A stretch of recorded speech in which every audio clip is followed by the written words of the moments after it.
आप सुन रहे हैं कुरीतियों के विरुद्ध एक महिला के संघर्ष की कहानी नाम धराई। जानकी हवेली की ओर चल दी, लेकिन इस बार इंस्पेक्टर और गांव वाले वहीं खड़े हुए उसे देख रहे थे। जानकी हवेली के मुख्य द्वार पर गई, जहां बाहर का शोरगुल सुनकर अंदर से मुखियाइन, उसका बेटा और नौकर चाकर बाहर आ गए थे। जानकी कुछ क्षण मुख्य द्वार पर रुकी, मुखियाइन को देखा और फिर बगल वाली कोठरी की ओर मुड़ गई। मुखिया ने जानकी को कोठरी की ओर जाते देख लठैत की ओर देखा और उसके बाद जानकी की ओर चिल्लाते हुए दौड़ लगा दी। पागल हो गई है क्या? जिस हवेली में आज तक किसी ने पैर नहीं रखा, वहां तू अंदर जा रही है? मुखिया को इस तरह जानकी की ओर दौड़ते देखकर इंस्पेक्टर और अन्य पुलिस वाले भी मुखिया के पीछे दौड़ पड़े। जानकी कोठरी की सांकल को खोलने के लिए दौड़ पड़ी, लेकिन ये क्या, आज कोठरी में ताला पड़ा हुआ था। पीछे से आकर मुखिया ने जानकी को धक्का दिया, जिससे उसका सिर कोठरी के बगल वाली दीवार से टकरा गया और खून बह निकला। इंस्पेक्टर ने अपनी पिस्तौल निकाल ली और इंस्पेक्टर के इशारे पर दो पुलिस वालों ने मुखिया को दोनों बाजुओं से पकड़ लिया। मुखिया, मुझे क्यों पकड़ा है? जानकी, इंस्पेक्टर साहब, इस कोठरी का ताला खुलवाइए। इंस्पेक्टर, तुम कहना क्या चाहती हो? जानकी, इंस्पेक्टर साहब, मेरी बात मान लीजिए, एक बार सिर्फ इस कोठरी को खुलवाइए। जानकी ने अपने माथे पर बहते खून की परवाह किए बिना चीख कर कहा। मुखिया, खबरदार, जो किसी ने हवेली में किसी चीज को भी हाथ लगाया। इंस्पेक्टर, मुखिया जी, आपको देखकर तो लगता है कि इस कोठरी में कुछ गड़बड़ है। मुखिया, क्या गड़बड़ होगी इस कोठरी में?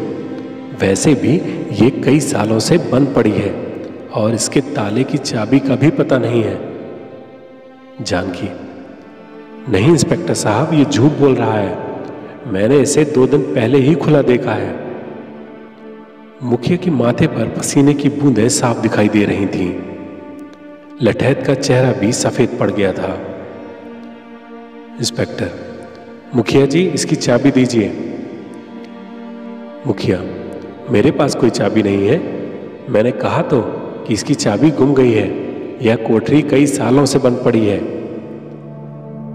मुखिया को घूर कर देख रही थी। उसका लड़का निर्दोष भाव से इंस्पेक्टर को देख रहा था। उसने भी अन्य गांव वालों की तरह पुलिस को गांव में पहली बार देखा था। इंस्पेक्टर, देखिए मुखिया जी, मैं अंतिम बार बोल रहा हूं, यदि आपने चाबी नहीं दी तो मैं इसे तोड़ दूंगा। दोनों पुलिस वालों के बीच मुखिया शांत खड़ा था। इंस्पेक्टर ने सभी को कोठरी से दूर हटने का इशारा किया और ताले पर गोली दाग दी। धाए की आवाज हुई और ताला टूट गया। जानकी ने आगे बढ़कर ताले के साथ सांकल को दरवाजे की चौखट से अलग किया और दरवाजा खोल दिया। कोठरी का दरवाजा छोटा होने और अन्य कोई खिड़की ना होने के कारण अंदर अंधेरा था। धनिया सहित पूरा गांव जानकी को देख रहा था। जानकी अंदर चली गई। कुछ देर चारों ओर शांति छा गई। फिर अचानक लोग चीख पड़े। इंस्पेक्टर सहित सभी लोग पीछे को हट गए। दरवाजे के अंदर से 2 आंखें चमक रही थीं। हल्की रोशनी में तेंदुए का मुख दिख रहा था। धीरे धीरे तेंदुए का मुंह उजाले में आ गया। उसे जानकी ने अपने हाथ में ले रखा था। इंस्पेक्टर, ये क्या है? जानकी, ये वही खूंखार तेंदुआ है जिसने गांव के 17 लोगों को मौत के घाट उतारा है।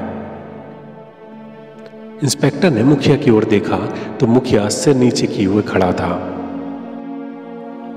आप सुन रहे हैं कुरीतियों के विरुद्ध एक महिला के संघर्ष की कहानी।